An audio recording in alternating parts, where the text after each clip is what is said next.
Charlie, welcome to the podcast. I'm pumped for this. Thanks for being here. Thanks for having me, man. This is gonna be fun. I'm looking forward to it, man. This is something that's a long time coming. Glad we're getting a chance to do it. Absolutely. We have my friend Mac being a celeb co-host here. Mac's a media buyer for lots of brands. I can let Mac intro himself when he starts talking here in a second. But Charlie, we'll start with you. Just give people listening to this who maybe aren't familiar with you a little bit of background, kind of the things you've done and what you're currently really focused on. Yeah, so my background when it comes to paid media and Facebook ads, I've been running ads on Facebook for about a decade now. When I got started, Facebook Pixel didn't exist. It was page likes, video views, offer ads, stuff like that. And so I've been there through the evolution of the entire platform. You know, a decade ago, I was spending $1 million a day for brands like CBS and managing Nissan, working with Activision and Apple as West Coast supervisor of operations at Omnicom for Resolution Media. And as a result, I was able to be a part of when Facebook was coming up. When I got started, Facebook was the ugly, redheaded stepchild of the crew. Everybody was running Yahoo ads. And the idea that you'd want to use Facebook to promote anything was crazy. And so it was a great opportunity to have both giant daily budgets, 7 figures, and no real playbook, plus no real interest from the majority of the establishment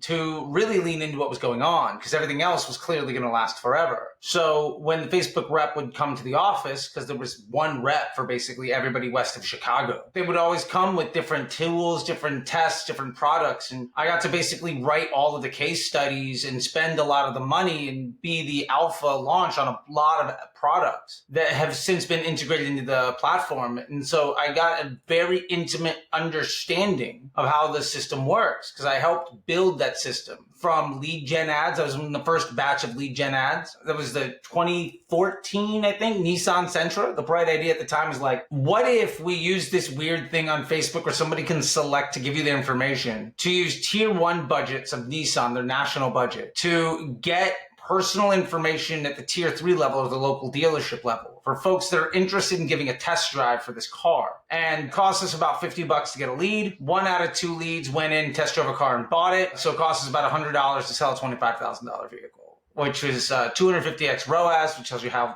absolute nonsense ROAS is. And since then, I've been part of the development of the product, from dynamic ads, the actual conversion pixel, when that came in, which I think everybody was worried about iOS 14 or all of these other changes. They're nothing. I remember entire floors of ad agencies went out of business because they still tried to run Facebook like a PPC platform once the conversion objective came in. And we still, to this day, see people fighting the wind. And it's costing a lot of folks the stability and confidence and upside in their business that I think they deserve. And so I've been a part of developing the lead gen, DPA ads, dynamic ads, broad targeting, CBO, all of those products at the scale of dozens, if not hundreds of millions of dollars of investment per product. And as a result, gotten a lot of experience, been on brand side, agency side, client side. And a lot of what I do now is my primary business, my pet project. The thing that I do a lot now is I've built Disruptor School, where I'm basically teaching people how that works, and also bringing in the experts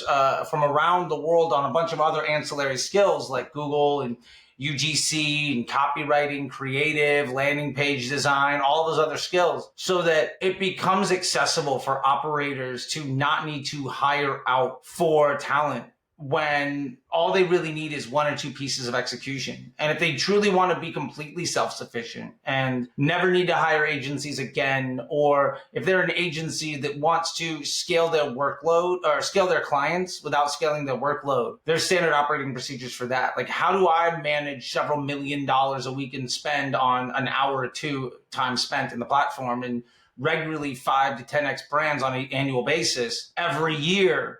I teach people all of that stuff, because at the core of it, what I teach, what people understand that they're supposed to do, has almost nothing to do with business success. Almost all of it has to do with the success for service providers. And I would argue, and I know a lot of folks in the space would maybe agree, that an ad agency's business model is antithetical to the success of their client's business. And it's very hard to become aligned. So when you see people that running ad agencies being the most experienced folks in the room because they're the ones spending the most money, that checks out. The problem is what they've been learning how to do is not get fired. What they're not learning how to do is stabilize the front end of the business where they're not worried about self-preservation because growing the bank account is more important than the profit margin per dollar spent. And I'm a growth, profit, volume, standard operating procedure, systems, and processes guy.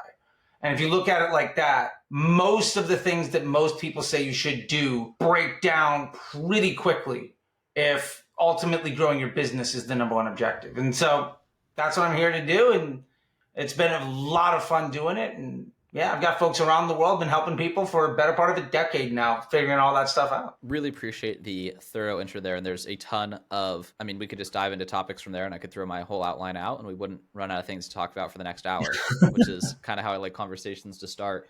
I think one thing that really stood out to me when listening to your content, I'm not a media buyer. I don't think I spent more than like 20K on ads in my life, which is, not zero, but certainly doesn't make me a media buyer. And I just think that you're really willing to confidently share a lot of what are contrarian takes and go against what a lot of people are saying. And that's what makes a lot of your content so interesting and compelling, because I'm like, this is the opposite of what I would think intuitively and what I've been told from other people who, have gotten good results. When you quantify good results as kind of like judging them purely on the performance of ads and like the numbers that you see inside the Facebook ads dashboard looking like a profitable use of capital, versus kind of what you're talking about now, which is really trying to think like a principal and think like the business owner and not just kind of hack this one little piece of it to make yourself look good. Yeah, I appreciate it. And I've always come to the table thinking that my number one objective is to use the scientific method, use tools the way they're designed, build businesses based off of, centuries old practices. And it's funny you say that, like all these contrarian things, and in my head 90% of what people say are completely contrarian. And when you say it's like it's not as intuitive, it's not the way you would think about it, that's one of my focuses, is to get you to start thinking about things in a way where it's if you understand how the tools work, then you can appreciate what's going on at a higher level. And then all of the things you're supposed to do, quote unquote, don't make any sense. It's a paradigm, right? It's about the paradigm, because it's intuition based on Facebook advertising, to my understanding, which is largely informed by your understanding, is a new paradigm of things that just weren't possible in a traditional model, right? And like Facebook was the first tool where the strategies that you really advocate for were at all even conceivably possible. So someone stuck in that, paradigm of this isn't being possible. Like I'm going to really butcher your strategy, but to some extent, it's basically just like put up an ad, and then Facebook is just good at making your ads perform, is like the simplest version of it. It's like they know more than you do, so let them demonstrate the fact that they know more than you do, which was just a completely naive way to think. If you don't have people just don't conceptualize, I think a lot about the movie The Social Network, or the documentary The Social Network. And kind of the conclusion from that is if you think that you're going to be able to be, whether it's more willpower, just as a user of the platform, just you're going to be able to beat the platform, you don't realize, because it's just a 4-inch device in your hands, that it's actually representing 1,000 of the most bright minds in the world trying to get you stuck to the device. And what people don't realize in that movie is they kind of portray the advertisers as the evil people profiting from that. But it's when you are the advertiser and that is the role that you're in, all of that fancy technology is yours to use, if only you realize that it's yours to use. Yeah, absolutely. And I think it's one of those things where we can ridicule the maker of the tool for how people use it, but when used properly, who's to say it can't do good? At the end of the day, I think people wildly underestimate the power of the machine. And they also don't understand the unit economics of attention. And when they start to look at outsmarting the machine to overcome depreciating investments, things just start to break down really quickly. And a lot of what I try to teach in Disruptor School and in the Facebook Ads MBA program is how to think about becoming the best business partner and how to meet your business partner's objectives in ways that assist your bank account, and how to look at an intent creation device as a way of amplifying your business model, which unfortunately, as you put it, is a contrarian view. I would say also my results tend to be fairly contrarian as well. So put that for what it's worth. That's the mic drop 10 minutes in. I think that a lot of this as well, and then I'll have Mac jump in, introduce himself, and maybe rip a question or two. I think a lot about kind of my experience with Bitcoin as kind of a similar analogy here, a lot of this is just you have to have a prepared mind to like grasp certain concepts. It's like, why was I such like very quickly, and why are so many kind of engineers and computer scientists like these early whales into Bitcoin? Because, and whales meaning people who like bought a lot of it and have large positions, because the things that are just like outrageous about it are just things that like genuinely like shatter the minds of people who aren't prepared in that mindset of like how they don't believe that the currency could ever be, ruled by rules but not by rulers, like that an algorithm could determine all the stuff and provide all the safety. And basically, if you don't have some base level mental models around like what machine learning is capable of and what AI is capable of doing, then you're just never going to accept like letting go of control and like actually accepting that that's trust like better than you. Whereas for me, I have such like a background in analytics and AI and all these things. So I'm just like, the second you say that, I'm like, oh yeah, I mean, Facebook has more data than I have. I've like looked at one campaign. Facebook has looked at every single campaign ever for the past decade and trillions of dollars in spends. Maybe they've derived rules better than I have derived heuristics from my like 2 businesses I've worked for. But people just aren't going to Sure. grasp that if they don't have that like those existing mental models to hang it on. Yeah, I love it. And I think that's very much an accurate statement. And I think the other side of where people struggle with Facebook is is the etymology of the knowledge. So when Facebook first came around, it was a dumb version of Google Display. Distribution was random. We had to use audiences to focus that in.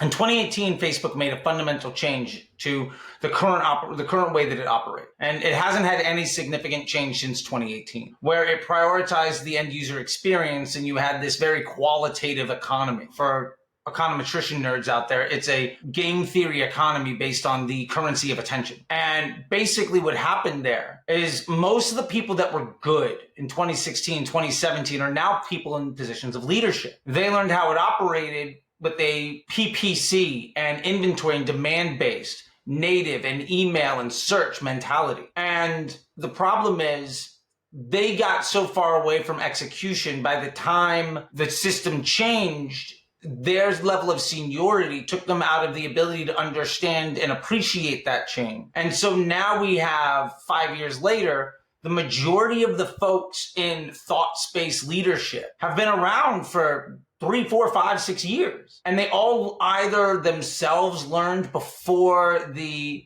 seismic shift of the only significant change in the algorithm, one of 2 significant changes in the last 10 years, 2018, and then also the invention of the conversion pixel. As a result, they either had the expertise themselves or they learned from somebody whose expertise was there. So we have a severe gap in understanding, but at the thought leadership level. And that trickles down to a tremendous influx of very bad information being given to folks that are trying to make things work. And I think that is the root of most of people's frustration, is they're basically learning from a plumber how to hammer a nail in the wall, because at some point it was all just one tool. And now it's not. And we have to get better at understanding how things evolve. Yeah, man, that makes sense. I've kind of been in like a silent person in here, but yeah, Charlie, I'm in your MBA program, and that's and by the way, the MBA program's like I've bought a ton of courses and stuff, and that's by far the best. Not even like media buying, just overall business, like becoming a CMO really, and learning where to allocate budgets, the ideal media mix of your entire marketing channel. That's something that a lot of other media buying trainings and a lot of other media buyers and even like execs and stakeholders, as you mentioned, don't really understand a whole lot.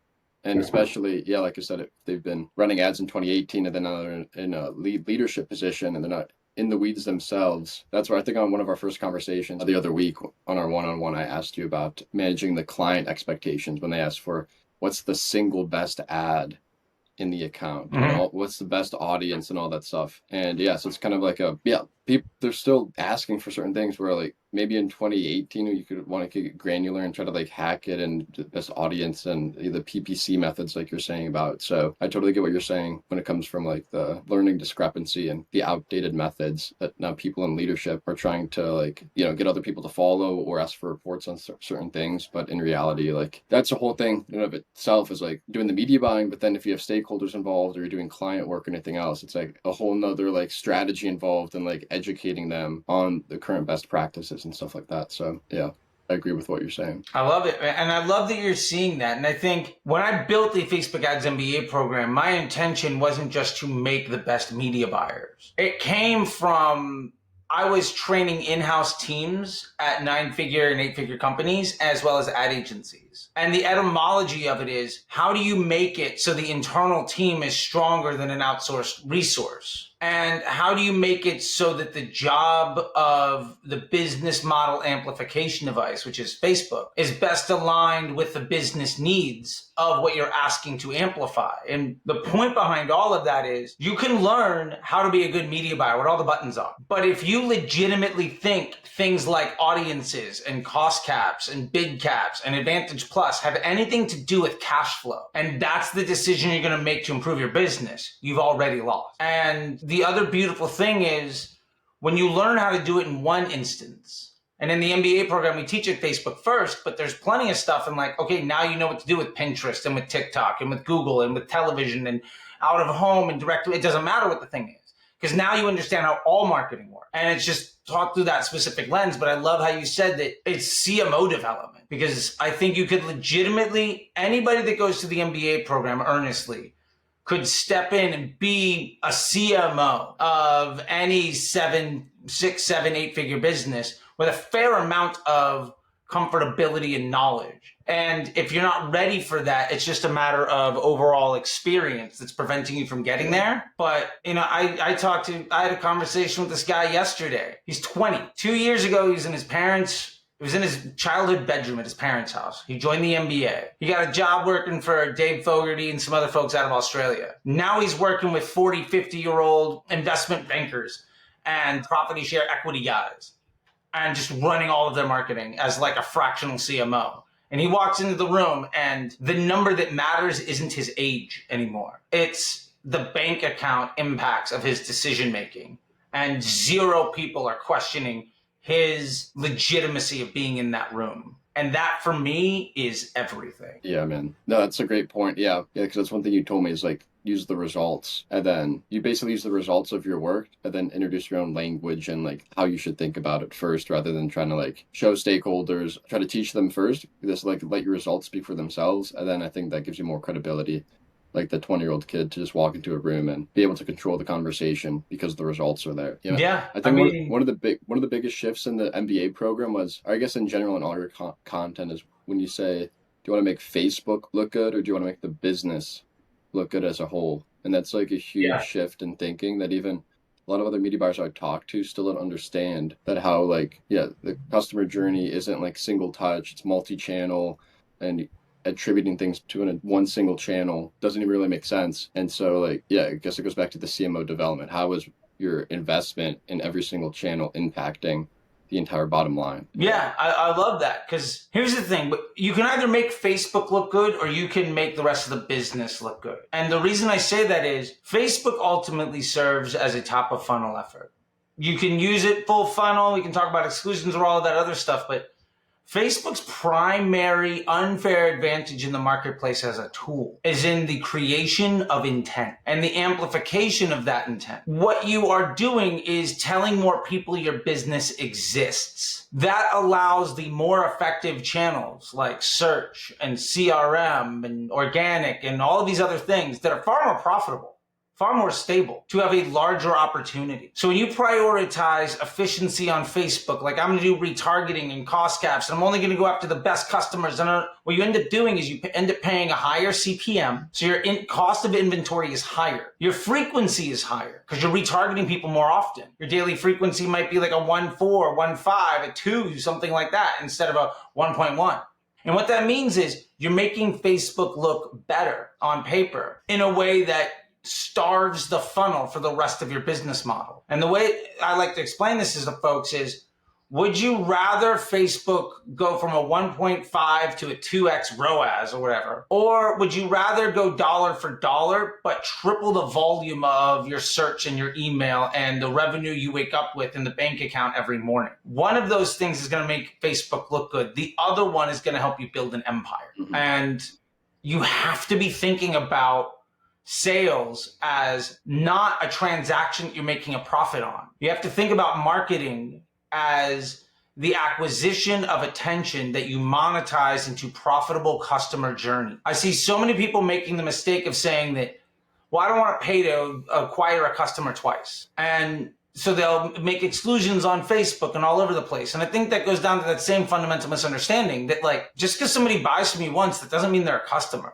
As a matter of fact, the majority of the people that buy from you once never buy again. So the idea of looking at your profit and loss, your success as a marketer, as how effective can I be at making my least efficient channel more efficient at the expense of volume to my more efficient channel, and ignore future cash flow and LTV in favor of day one performance. Like, when you say it out loud, the idea of worrying about day one profitability where you make Facebook ads look as good as possible makes no sense. And it will starve the growth of a business until you have no more cash flow. And you have to rely on it. And by that point, you've already lost. Can you explain why you've already lost at that point? Yeah. So I'll give it, for instance, with a alcohol delivery company I was working with a couple of years ago. They're part of a holding company, and they had a Facebook rep moonlighting, running their ads. And they wanted to push for a 3x ROAS on every dollar. They're like, I need to make 3x profit on Facebook as much as possible. And they were able to get to $300, $400, $500 a day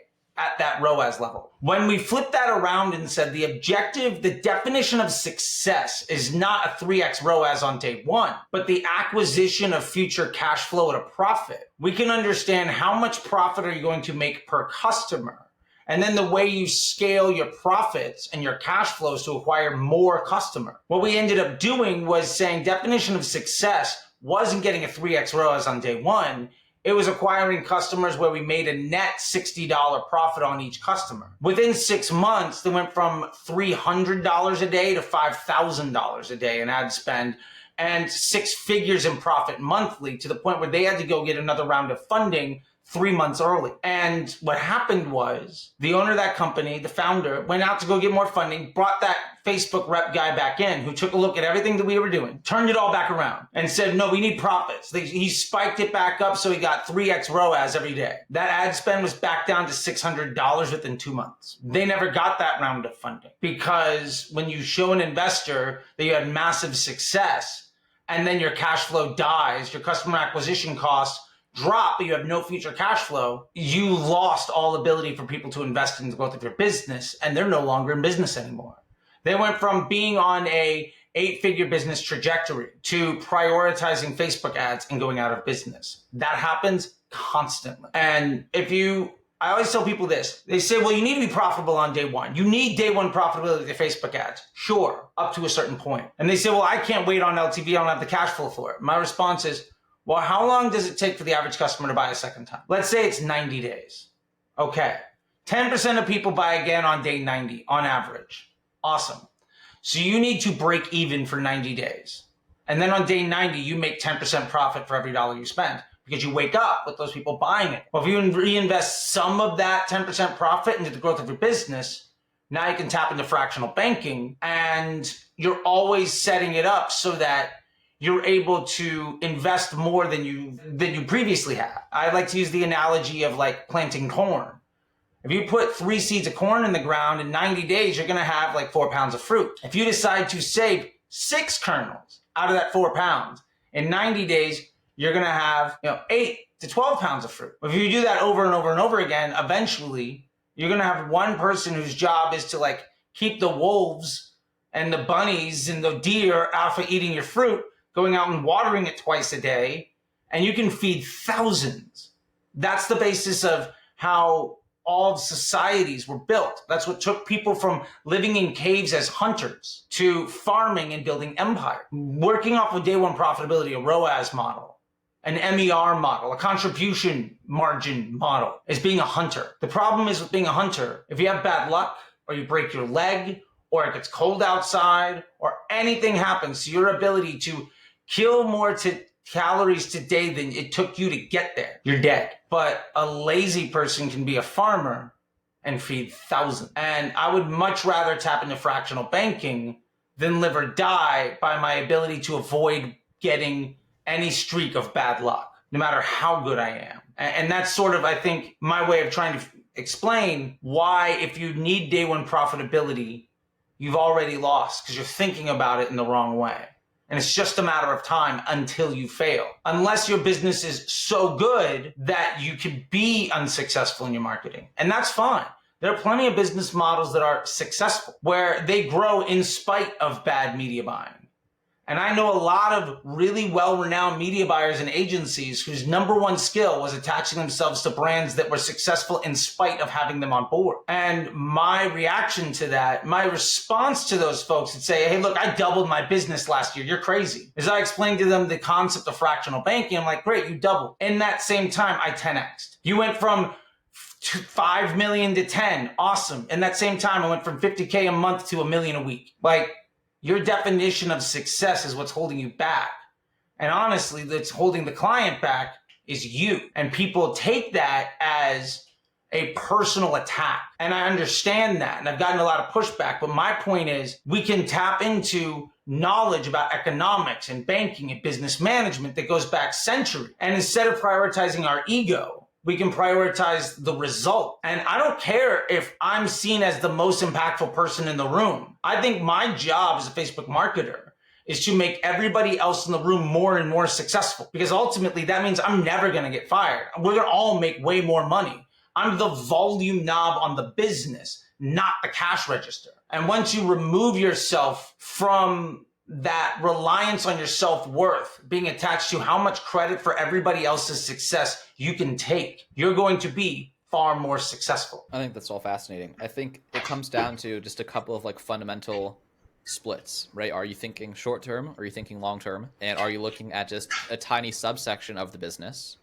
right? Or are you looking at the business as a holistic system and understanding how you can make the entire ecosystem more lucrative? I think, you brought up a farming analogy. It's very much just like people trying to maximize crop yield one year when they're destroying the soil. It's kind of like the same thing. And sure, it's just how much you care, how much, it's the principal agent problem. Are you actually thinking as a principal of the business, or are you just thinking about maximizing short-term outcomes for yourself? And unfortunately, right, the world's a big enough place and there's enough businesses that, like you said, have fundamentals so good that people can think that that's the way to do things, and it looks good because you were able to double, and sure, that is great. I mean, good job. And they don't even realize that there's the other things possible, and it's not a bad outcome. It's a suboptimal outcome, but it's still not a bad outcome. So many people are just like, this is good, better's unnecessary. I like what I know, it's working, and they're just never going to like shift out of that, which is like, turns out just their loss. Yeah, and the way I like to explain like how dramatically different results can be is just using a little bit of compounding math. And don't worry, I've already done the math, so you don't have to. If you can increase your budget by 5% 3 times a week, you'll double your budget every month. So if you're spending $500 a month in January, it could 500 a day in January. It could be 1,000 a day in February. It could be 2,000 a day by March. It could be 4,000 by April. By the summer, you could be spending 5 figures a day. If your focus is to 3x your business at $500 a day on day one profitability, I'll destroy you. And the more important thing is fractional banking, tapping into machine learning is 1/10 of the amount of work. So most people are working far too hard to ensure the level of success that they could achieve doesn't happen. And that's the part that really hurts me when I see people struggling and they tell me things like, well, I'm launching new ads every single week. I'm like, why? And like, we're launching new audiences and doing testing. My response is, why? Or they say, we're running 7 different ads or 7 different products with cost cap ads and Facebook. And we're just chasing, we're throwing the money behind the things with the best contribution margin and ROAS. And my response is, why? Your number one objective with Facebook ads, if you're trying to grow your business, should be, can I increase my budget? 2% a day will double you in a month. Do you have the margin between the allowable cost per acquisition of a profitable customer journey or the acquisition of a transaction within any customer journey? If you make a unit value on the cost of the transaction, a blended CPA as a target, which we use PSM to measure that. If you are more efficient, if your CPA is below that target, you can spend more money. Your entire job becomes, I can afford to spend $50 to get a transaction. Right now, it's at a 45. I can increase my budget. The only thing stopping you from tapping into fractional growth is Can I increase my budget? The answer being no. So all you need to do is keep a machine simple enough that you can identify what's going to get in the way of you saying yes a week from now and fix that problem before it happens. As long as you can say yes over and over and over again, your worst day 3 months from now will be far better than the day that if you had set the entire thing on fire to capitalize on some sale. And I don't think people understand the order of magnitude of the difference there. With 310 Nutrition, we went from 15 million to 95 million in 18 months, in 20 months. In my life, I went from 5,000 or 3,000 a day to $60 cost per registration for a customer for the SaaS product to 50,000 a day at like a 12. It took 9 months. At Under Outfit, we were doing 50K a month. We did more money in the month of January at a higher AOV with a larger profit margin on dollars spent and overall net profit than we did in the entire year of 2021. We did 4 million in the month of January. 2021, we did less than 3.5. And these are things that can be done in a couple hours a week. And I just think that people don't understand the order of magnitude of the change when you stop fighting the machine and you start using it in the way that the software engineer department designed it to be used. The amount of confidence you can have in your results, the projectability of your outcome, the happiness and joy you'll have in your life, and the opportunities that you can make for your family and for your employees and for your community, while also making people's experience on the platforms more desirable so they're having a better time on the platform, and ultimately, allowing people to improve their lives by interacting with you. Where I come from, that's a win, win, win, win, win. I think so. And the folks that say you should worry about ROAS or contribution margin or cost caps or Advantage Plus are directly oppositionally aligned against that end. And that part bothers me at a very root level because all of those things get in the way of that sustainability and growth. So Charlie, I have 2 questions in terms of just clarifying terms for both myself and people listening.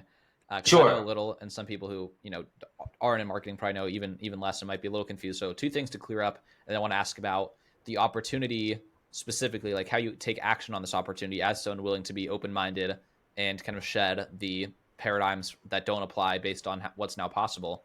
So one is a definition of fractional banking, just like defining what that is. So for someone who might be lost in that, which is myself right now. And then fractional banking basically means, let's start there. So fractional bank, when I'm talking, you can scale your ad accounts relying on the concept of fractional banking. And what that means is if I'm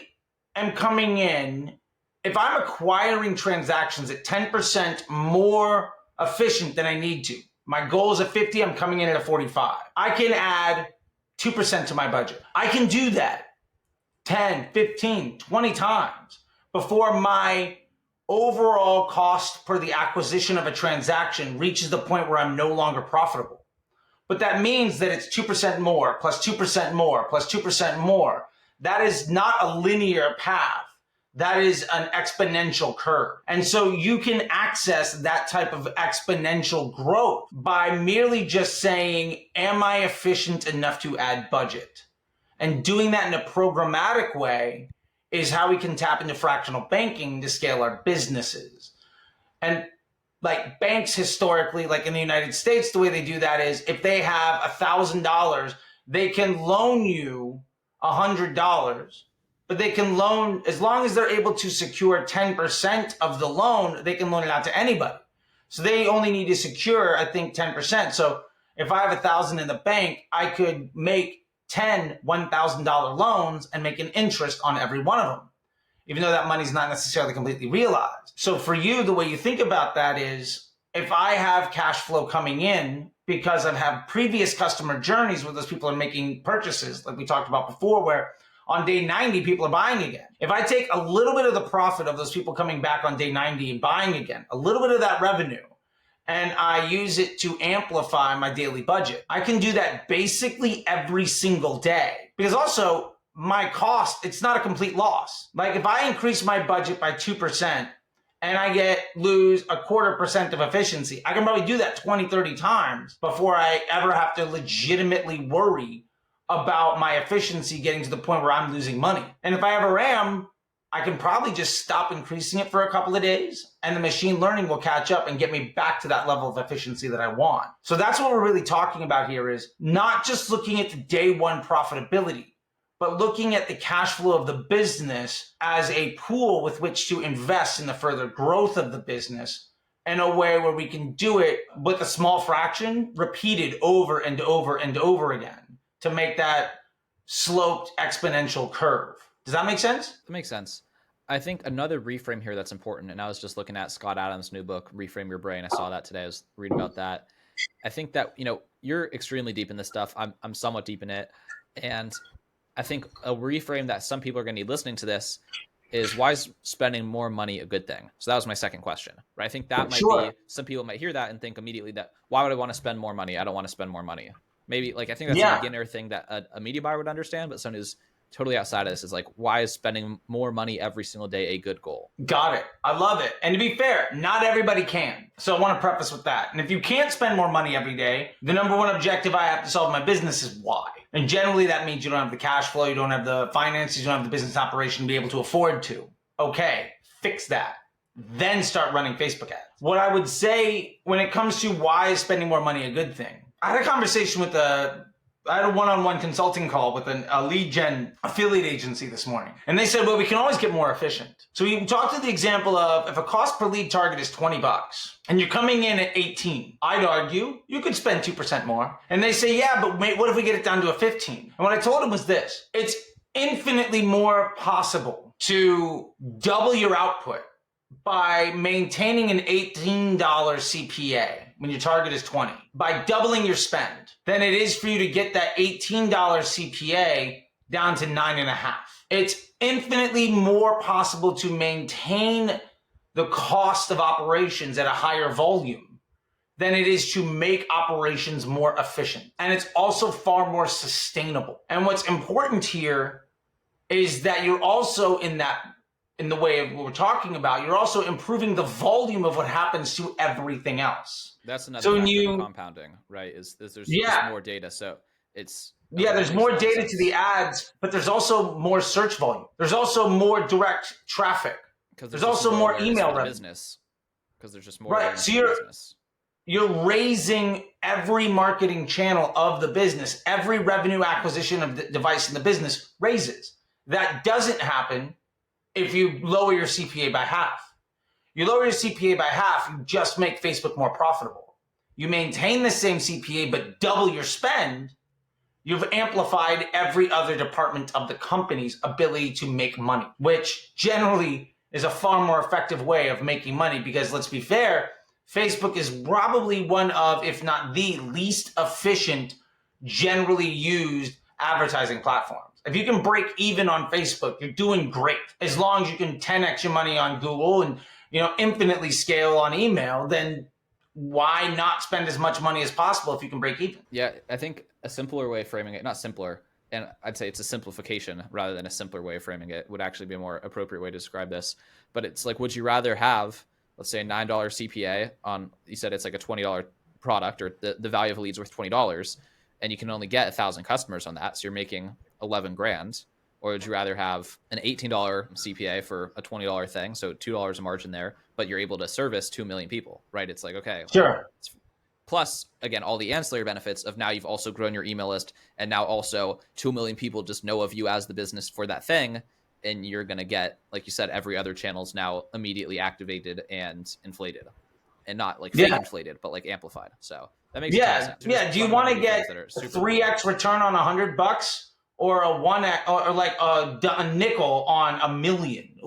Exactly. It's just a volume game. Unless you're a niche thing. And if you're a niche thing, odds are there's probably more effective channels for you to be marketing on. And I'm not saying that you can't scale a niche business. I'm saying niche as in you can't handle volume. If you're selling one-off sports cars for $100,000 or $1 million a piece and you can only make 3 a year, don't run Facebook ads. That's not the path. So you have to understand that it's also like the way you have to make sure that you're using the right tool for the job. Does that make sense? Yes. And if it's If you can't ultimately a have a million volume, customers, then the volume's not a benefit. yeah.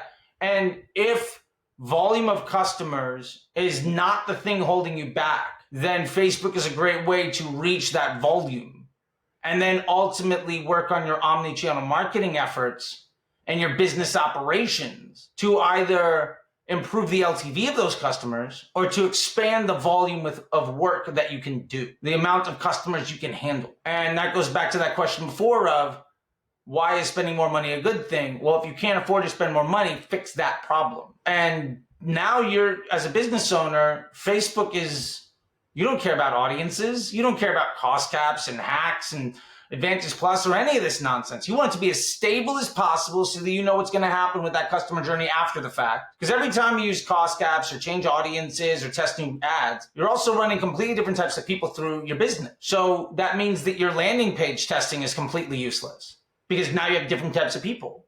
It means your search is not going to be as effective because you optimized it for a different type of attention. It means that your email flows are going to look a little bit different because now you're speaking to different individuals. And because you're speaking to different individuals who behave differently, do you think your LTV projections are going to be accurate? Probably not. Maybe they're better, maybe they're worse. But if you know you have something that works and your objective is to make more money, why not just amplify your profit volume generation device until you reach some law of diminishing returns and then fix whatever that problem is when you reach it? It's about solving the most important problem first. And generally speaking, most people try to solve completely insignificant problems over and over again, and that's what's holding them back. Yeah, I think that shift in thinking alone completely destroys the cost cap argument. And I guess as like a media buyer going through your program and actually like understanding that and how it affects one channel affects omni-channel, yeah, it makes no sense to run cost. You're just limiting your volume. You know what I mean? And so that's Yeah. And there's huge agencies that like preach that method that they do, and it's kind of like and it's kind of like what you're saying back before. I guess some agencies just get with businesses that already are going to be successful anyway, and then but it's kind of like they're teaching people things that ultimately hurt everybody at the end of the day. You know what I mean? So yeah, just that shift in thinking from how spending more on like a top of funnel channel like Facebook affects the omni channel. Yeah, like when I fully understood that, I never even thought about running like cost caps or bid caps or anything like that. It's like a huge shift. Yeah, you'll never do it again because, like, and I've heard the argument from folks, and I know some of these folks, and they're objectively decent people. I'm not saying that they're like inherently evil individuals, right? Like, and I'm trying to get better at making people aware that like I'm not like anti these people as like individuals. I just think that the idea of I want to be as profitable as possible with the money I spend, where my lever is if I'm not profitable, I won't spend because my front end of my business won't look as good. What that also means is, well, now I have the volume of people going through my funnel is wildly fluctuating. The quality of people that come through my funnel are wildly fluctuating. And then on an operational level,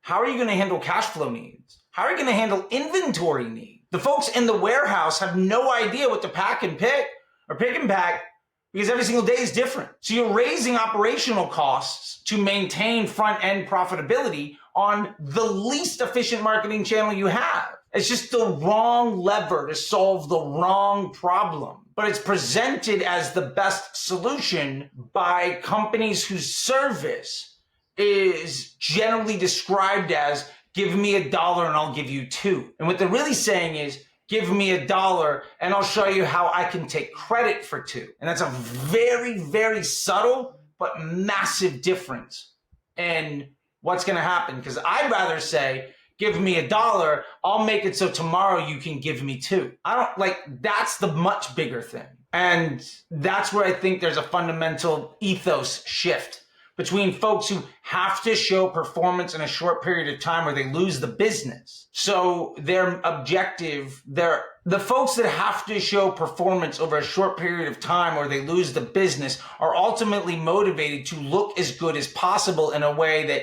generally comes at the detriment of the success of the business as a whole. And there are enough people out there for them to run that business with that they'll never be out. And most of them that I know that are really successful work with companies that are large enough in scale that the success or failure of that business has very little to do with the success or failure of the agency. And I will say it like this. I'll call myself out. One year, many, many moons ago, I made about $17 million of mistakes for Activision. Call of Duty was still the #1 game that year. That said everything I needed to, that told me everything I needed to know. Like, there's a very different thing from performance model promotions and front end metrics versus operational and institutional stability and success and expertise. Somebody that's terrible at the front end can go unnoticed if the operational expertise is very strong. And I got called out in a YouTube, I called somebody out in a YouTube video maybe 2 months ago where I said, maybe the reason this business is successful isn't because of the guy that runs the agency who hasn't shown up on a call in 2 years. It might be because somebody that made their career for decades on Wall Street got into business with an international celebrity selling the tools of that person's trade to everyone. Maybe it's a phenomenal operator got in with somebody with potentially hundreds of millions of people in potential customers as a total addressable market and reach, and sold the thing that that person uses every single day. Like, that's such a great business. And that caused a lot of heartache from the person that I called out. Although the owner of that company messaged me and was like, what is the problem? And I was like, oh, this guy got real upset about it. He's like, that guy just likes to cause trouble. Like, he's just, like, the point of it, the owner of the company was completely on board with me. And I'm going to ultimately make a deal where I'm buying a new place in Manhattan, and I may or may not need this product in my apartment. And it's going to outfit my needs if I, like, train his kid on how to do some media buying. And I was like, dude, trade. We're friends. We're not going to exchange money. Let's just do some time for each other. This is a blip on your COGS radar. This is a couple hours of my time. Let me help it out. And I was like, look, I'm going to make your kid better than everybody you pay to do this. And it'll take a couple of months and you can fire the rest of them. And he's like, that sounds great. Let's do it. And it'll be exciting. It'll be exciting. Put my money where my mouth is. Otherwise, I'm going to have to pay him for these pots and pans or whatever. That's awesome, man. Yeah, that's I think really what it comes down to is like being a good media buyer comes down to being a good business executive.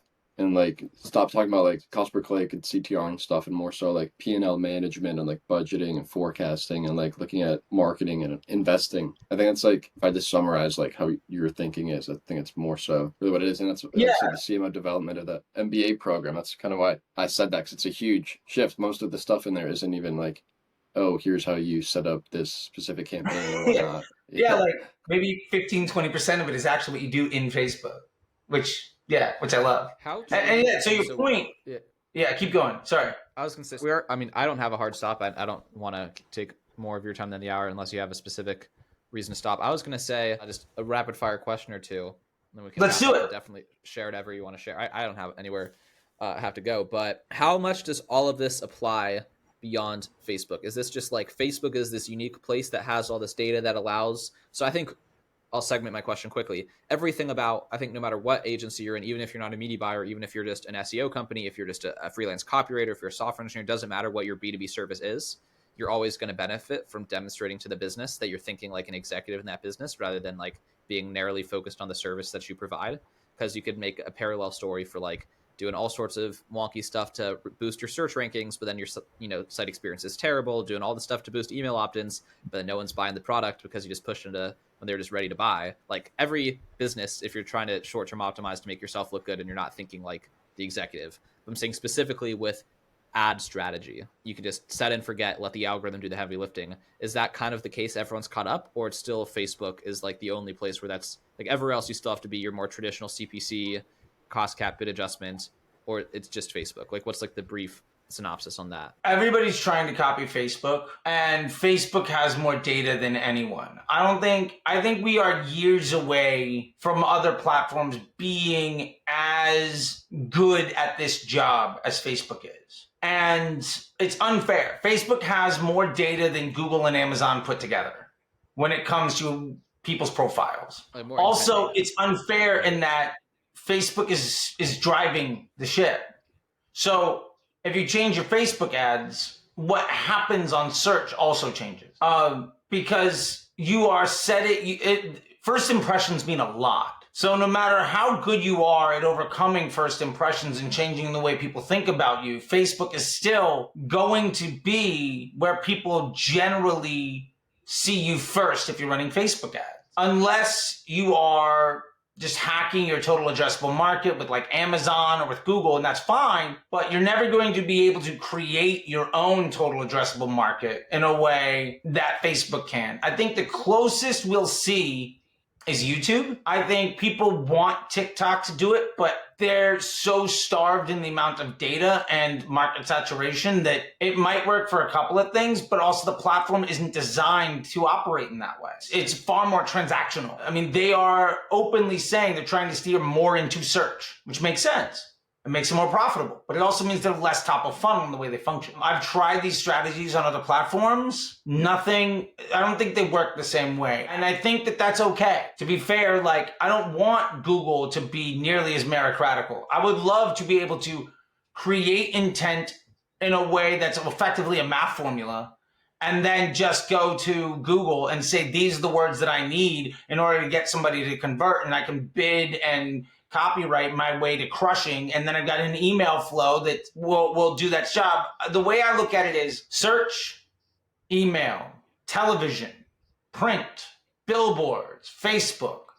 These are advertising mediums that have effectively reached a level of maturity where what they do, their unfair advantage, is basically untouchable. And nothing else will be able to do exactly what they do exactly the way that they do it. And I think people that excel in whatever those disciplines are going to be able to massively take advantage of those opportunities. And I don't think there are very many companies in the world that excel in more than 2 or 3 of those platforms.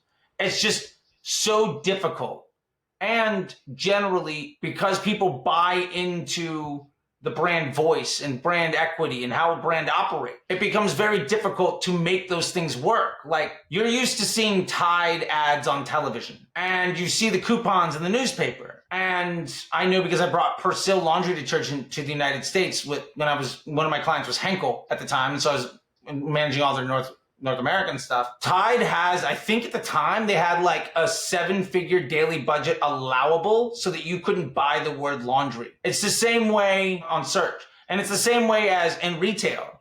They own eye level, wall to wall for the entire shelf in any store. You cannot walk into a store and not see that orange at basically 5.5 feet. Any store they sell, that's basically what they've bought. But it would also be really weird if you went in and saw like Tide static ads on Facebook. You'd be like, what is this? Like, it feels non-native. It's not the way the brand is. So my point to that being, I don't think these tactics don't work on other platforms as well as they do for television or for Facebook. But you have to think of Facebook basically as what people had hoped television could have been. And the saturation and ability to create intent. I think that's the closest analogy, is that it's super TV. And I don't think anything will ever be able to overtake it. People have been preaching the end of email marketing for 20 some odd years. It's still there. Like, you have an email address, you search things online, you have a Facebook account or Instagram or WhatsApp, or you use Messenger, or you don't. And you might be one of the people that don't. But it's so heavily ingrained that nothing else can take over. And in order for other platforms to have an opportunity, they need to leverage the user experience in a different way, which means that the tactic for that platform to operate most effectively needs to also be different. Basically, somebody's already invented the power drill. You can't get better than the power drill for the power drill. But that's not to say you can't build any other set of tools to solve any other set of problems. So that's kind of the way I think about it. So yeah, I don't think anything's coming for King Kong anytime soon. I just don't see it possible. Until people move on, it's just not going to be gone. And even at that point, if it becomes just radio and TV, those are massive, massive market. So I don't know. That's my opinion. Charlie, real quick, with the guy whose kid you're training, I'm curious on like how you're going to structure him from like, I don't know how old he is, if he has experience, but like, I'm curious on your thought process of like how you're going to like train him and walk him through on like learning from like complete beginner to getting up to like expert level? Yeah, so the kid, high school grad, I think he's working for Nick Sharma right now. And the way that I teach anybody how it works is the same flow in the Facebook Ads MBA program. If I want to teach somebody to be really good at marketing, I'm going to put them through a simple 9-step process. Number one, I'm going to teach them how to understand the impact of the dollars being spent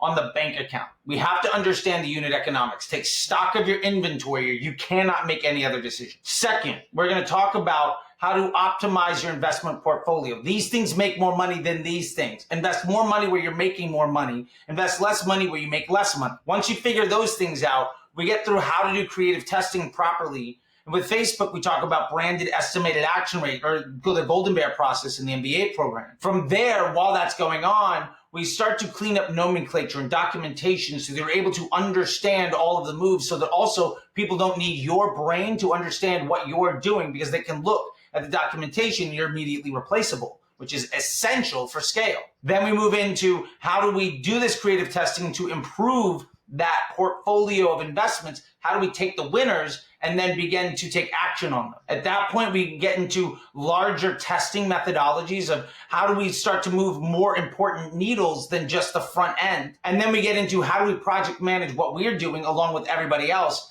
and take that out in a week, a month, 6 months from now, so that ultimately we can finish with, here's a 90-day plan. And I know in 2 weeks it's going to look different.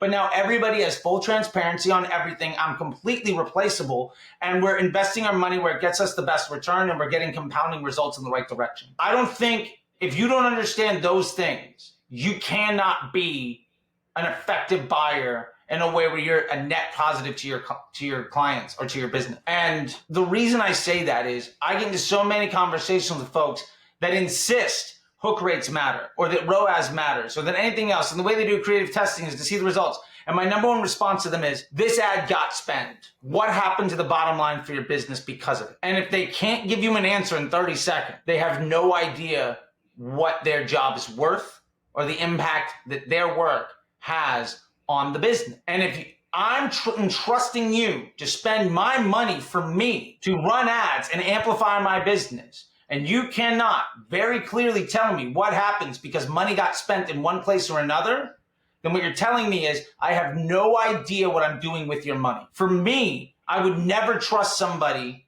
with my money that has no idea what they're doing with it. So that's the process. And the Facebook Ads MBA program teaches you that, everything you need to know. I don't know if you'll go through the whole MBA, but at least we're going to get some started on like the Scrum Doc, ecosystem ROAS, dynamic creative, scientific method, the one campaign structure, and just get it to the point where they're going to be able to say, oh, my friend says we should use cost caps, and be like, no, I want to make money. My friend says we should use Shopify Plus audiences. No, thank you. I'd like to make money. My friend says we need to test 10 new creatives a week. And you can say, no, thank you. I don't want to work harder to make less money. At the end of the day, yes, that's a very zero-sum game around the money, but let's be fair. You're getting paid to create revenue. That is the current revenue is legitimately the currency of the relationship. If you give me all the money in the world and I can't give you a return and tell you what I'm doing with it, it doesn't matter how nice I am. You're going to pay somebody else to do it. And that's really the ground of like what that looks like. Nothing else really matters. Charlie, you've got a ton of content on the internet. You're omni-channel yourself. I think this is extremely valuable things that you're teaching, and you've got everyone's best interest in mind, which is awesome. Like you said, you're just trying to make the world a better place. Where are you easiest to find, putting out your best stuff, et cetera, et cetera, et cetera? I'm on every channel multiple times every single day. If you have a channel and you don't find me on it, let me know. I'll make sure to start posting there too. I know that there are people with better production value. I know that there are people with higher, brand equity or a bigger name. What I know that I can do is talk about things in a way that makes a much bigger difference. I can do it in a way where it makes meaningful change in people's lives. And I can do it at a higher volume than anybody else. So I'm leaning into being everywhere all the time, all at once with everything. And you can find the ways that are best fit for you. Again, if you're on a social media channel and I'm not there, please let me know. And I will make sure that I'm there multiple times every single day with every bit of information that you should have. There you go. Charlie, thank you so much for coming on the show. It's been a blast. Thank you so much, man. This was a lot of fun. I really appreciate it. We could clearly have gone on for hours, but I really appreciate it.